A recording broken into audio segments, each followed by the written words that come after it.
pessoal, sejam bem-vindos a mais um vídeo do canal. Você já teve a sensação que leu um livro, mas não entendeu tudo? Ou entendeu de uma forma totalmente diferente do que o livro propunha? Ou até mais, forçar um sentido que nunca teve ali? Porque existe uma diferença muito importante entre ler e ler interpretando. E é sobre isso que eu quero conversar no vídeo de hoje, do que é ser um leitor literário. Então já pega sua xícara com seu chá, seu café e sua água e vamos para mais um vídeo do canal. O texto literário não é a experiência que você consome. Ele realmente vai te atravessar. Ele funciona como um classificador de transformação mesmo. Quando você lê literatura, você é convidado ao mesmo tempo a atravessar fronteiras culturais, a lidar com desconforto, questionar valores, enxergar o mundo com outras lentes. E isso vai fazer, consequentemente, você pensar melhor. E refletindo sobre isso, existe algo que a gente quase não fala, que é que cada texto vai exigir um tipo de leitor. Existem obras que vão exigir de você ferramentas específicas, como entender a ironia, entender a ambiguidade trazida pelo autor, perceber os subtextos, identificar inclusive se um narrador ele é confiável, se ele não é. Ah, Mônica, o texto então que não tem essas funções, ele é um texto pior? Não, mas a gente sabe que textos assim vão exigir competências interpretativas do leitor. E um ponto importante, as competências elas não nascem com a gente, elas são construídas. Eu não tiro isso de um belo nada,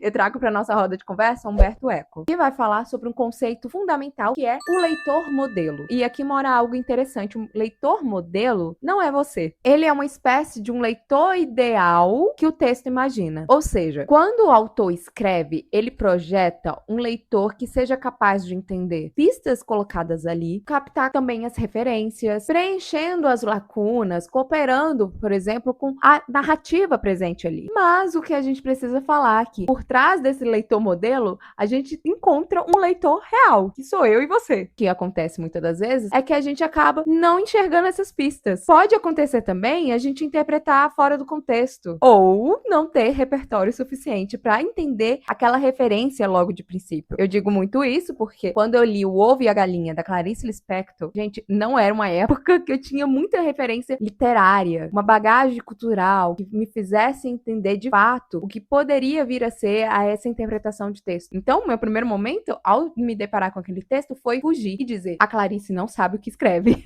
Percebe que isso cria um descompasso muito grande entre o que o autor escreve e o que eu entendo? E é assim que Humberto Eco vai dizer que todo texto propõe um tipo de acordo com o leitor. Às vezes esse contrato vai ser explícito, dizendo assim: era uma vez, o que convida a gente a entrar nesse universo ficcional. Mas terão vezes que esse contrato não será tão explícito assim, que vai exigir da gente entender qual é o tom da obra, quais são as regras daquele mundo, o que deve ser levado ao pé da letra, o que não deve ser levado ao pé da letra, contém ironia e o que o autor quer dizer nas entrelinhas. Então, interpretar bem é, antes de tudo, entender esse jogo. Aí que tá o perigo, porque nem toda interpretação é válida. Sim, o texto é aberto, mas ser aberto não significa que vale de tudo. Digo isso todas as aulas, que é a interpretação é livre, mas não é escancarada. Por isso que o Eco ele vai propor um equilíbrio entre essas três forças, que são a intenção do autor, a intenção do leitor e a mais importante, a intenção da obra, dizendo ele que a interpretação legítima é aquela que se sustenta no texto, que não se contradiz na sua estrutura, que você olha e fala assim: olha, eu tô encontrando aqui evidências internas,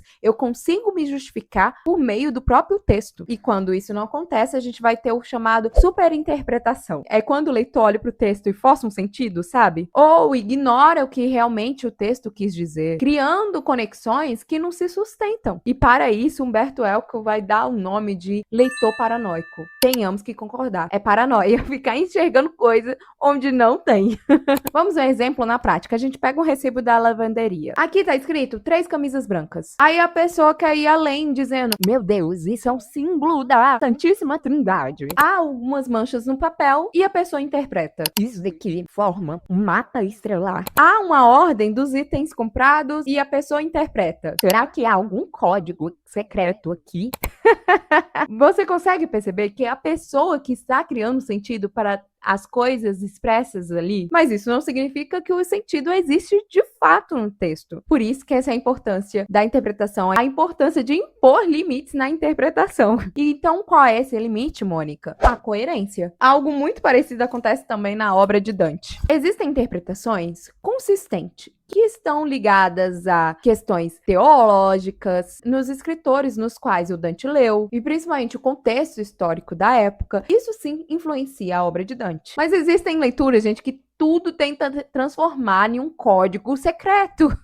Então, a interpretação acaba onde a coerência termina. Agora vamos trazer isso para hoje. Estamos vivendo comportamento na leitura. A gente vê fenômenos como o TikTok, não estou falando mal da classe, até porque pertenço, mas a gente cria algo muito curioso, né? A gente percebe que há mais gente falando sobre livros e, consequentemente, mais pessoas comprando mais livros. Isso por conta da influência desse BookTok ou influência das editoras, enfim, a gente percebe um número crescendo de leitores, mas não necessariamente o número crescente também da formação de leitores críticos. A gente vê uma tendência ao consumo rápido, a leitura pela emoção imediata, frases como, eu chorei muito com isso, isso daqui me impactou pra caramba. E eu não tô afirmando com isso que isso é ruim, não, tá? Porque a leitura também exige pausa, uma investigação, uma profundidade. Por isso que neste momento a gente precisa analisar alguns números que são importantes para a nossa discussão. Por exemplo, a pesquisa do Retrato de Leituras do Brasil apontou que o Brasil perdeu milhões de leitores nos últimos anos. E o mais preocupante ainda foi a proporção de leitores críticos também que diminuiu. Ou seja, a gente aqui não está falando só sobre ler menos, mas também a questão de ler com profundidade. E aqui vamos quebrar com preconceito antes que você comece a falar aí e entrar no elitismo. Aqui não tem nada a ver com isso. Não é sobre dizer que um leitor é melhor que o outro. É entender que existem leitores que trabalham com um nível de complexidade diferentes. Terão livros que serão mais diretos. Então, tudo que você lê ali é exatamente o que está escrito ali. A história, os enredos, os personagens. Não há nada para você interpretar além. Mas existem textos também que vão exigir de você uma complexidade de interpretação, de investigação, que eu acho que essa palavra é a ideal aqui, para perceber alguns certos trabalhos, como, por exemplo, o excesso de ironia, a ambiguidade de pensamentos, o porquê o autor colocou esse jogo de linguagem, as figuras de linguagem presentes ali no texto, as camadas, principalmente simbólicas, o que o autor quis representar com a imagem X, que ele não falou diretamente, mas ele utilizou metáforas para que a gente interpretasse. É esse tipo de investigação acontece. E se você nunca teve contato com esses textos, você pode não desenvolver essas capacidades e habilidades interpretativas. E tá tudo bem, mas é importante que você tenha consciência disso. Sobre a questão do leitor modelo, ele não vai nascer pronto, gente. Ele vai se construindo ao longo da nossa vida. A gente vai construindo com o repertório, a gente vai construindo com as leituras acumuladas, com reflexão, com contato com diferentes obras. E talvez também com a mediação de um professor, com um crítico, com cursos, com conversas mesmo. Coloca uma coisa na sua cabeça, porque ninguém aprende a ler com profundidade sozinho. Talvez o maior erro que a gente cometa é achar que ler é apenas decodificar palavras. Mas ler, gente, também é